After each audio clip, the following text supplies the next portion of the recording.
महाराष्ट्र के विधानसभा चुनाव के बीच धारावी रीडेवलपमेंट प्रोजेक्ट लगातार एक बड़ा मुद्दा बना हुआ है। महाविकास अघाड़ी का कहना है कि अगर वे सत्ता में आए तो धारावी प्रोजेक्ट का टेंडर जो अडानी ग्रुप को दिया गया है उसे रद्द कर दिया जाएगा। वहीं राहुल गांधी ने भी सवाल उठाते हुए कहा कि धारावी का भविष्य सेफ नहीं है। अडानी को दिए गए इस प्रोजेक्ट में धारावी को नुकसान होगा। आपको बता दें कि धारावी को मुंबई का दिल कहा जाता है। अंग्रेजों के काल में बसी ये बस्ती अब एशिया की सबसे बड़ी और दुनिया की तीसरी सबसे बड़ी झुग्गी बस्ती है। धारावी के रीडेवलपमेंट पर 20,000 करोड़ रुपए से भी ज्यादा खर्च होने का अनुमान है। इसमें अडानी ग्रुप शुरुआत में 5,069 करोड़ का इन्वेस्टमेंट करेगी। ज्ञात हो कि धारावी के रीडेवलप करने का प्रस्ताव 1999 में रखा गया था। उस समय महाराष्ट्र में बीजेपी और शिवसेना के गठबंधन की सरकार थी। 2003 से 4 में महाराष्ट्र सरकार धारावी के रीडेवलपमेंट प्लान को लेकर आई। सरकार चाहती है कि धारावी की गिनती दुनिया की सबसे बड़ी झुग्गी बस्ती में ना होकर सबसे अच्छी बस्ती में की जाना चाहिए। यहाँ झोपड़ियों की जगह अब घर बनाए जाएं और कमर्शियल कॉम्प्लेक्स का भी निर्माण हो। धारावी रीडेवलपमेंट प्रोजेक्ट 20,000 करोड़ का है और इसे कंप्लीट होने में तकरीबन 17 साल का समय लगेगा। इस बीच यहाँ रहने वाले लोगों को 7 साल में पक्के घरों में बसाने का टारगेट है।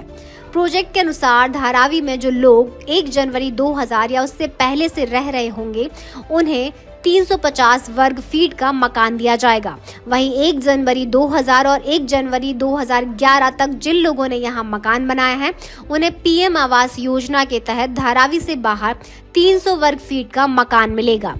इसके लिए उन्हें 2.5 लाख रुपए भी देने होंगे। वहीं जिन लोगों का मकान इस बस्ती में ऊपरी मंजिल पर होगा या जो 1 जनवरी 2022 के बाद यहां आकर बसे हैं उन्हें धारावी में कोई मकान नहीं मिलेगा। धारावी का डेवलपमेंट जो वहां के स्टेक होल्डर्स हैं उनके इंटरेस्ट को लेकर होगा। आज उनके इंटरेस्ट को परे किया जा रहा है, उनके इंटरेस्ट को निगेट किया जा रहा है और इनके इंटरेस्ट को पूरा सपोर्ट दिया जा रहा है। और सिर्फ धारावी की बात नहीं है, दूसरी जमीन की बात है, मैंग्रोव्स की बात है, मुंबई की फ्लडिंग की बात है। तो ये सिंपल चीज नहीं है कि भाई सिर्फ धारावी जा रहा है, ये बड़ा कॉम्प्लिकेटेड डिसीजन है और हम चाहते हैं कि जो धारावी के स्टेक होल्डर्स हैं और मुंबई की जनता का इसका फायदा हो। तो जो भी होगा स्टेक होल्डर्स से पूछकर, स्टेक होल्डर्स के पार्टिसिपेशन के साथ होगा। एक व्यक्ति के लिए सारे रूल्स तोड़कर नहीं होगा। और देखिए हमारी पोजीशन बिल्कुल क्लियर है। ये जो जमीन है, जो लोग धारावी में रहते हैं उनकी ज़मीन है, वो उस पे सालों से रह रहे हैं, वहाँ पे वो काम करते हैं। स्मॉल और मीडियम बिजनेसेस का हब है। धारावी को कन्वर्ट करने में दूसरी भी इश्यूज हैं।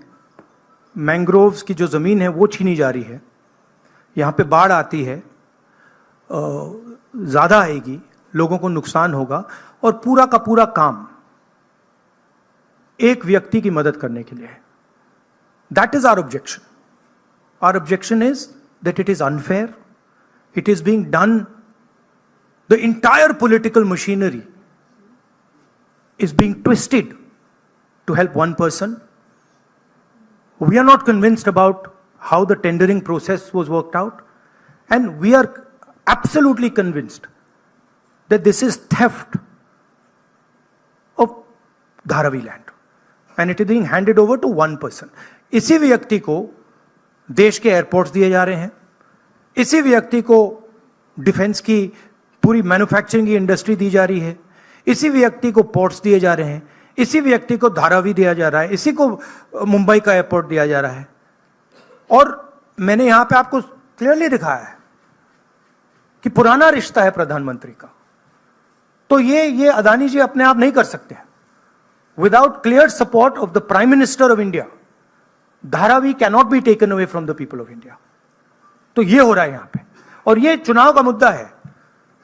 बैकग्राउंड में है, फोरग्राउंड में है, यही मुद्दा है कि महाराष्ट्र का जो धन है वो महाराष्ट्र की जनता को मिलेगा, महाराष्ट्र के लोगों को मिलेगा, या फिर एक व्यक्ति को मिलेगा।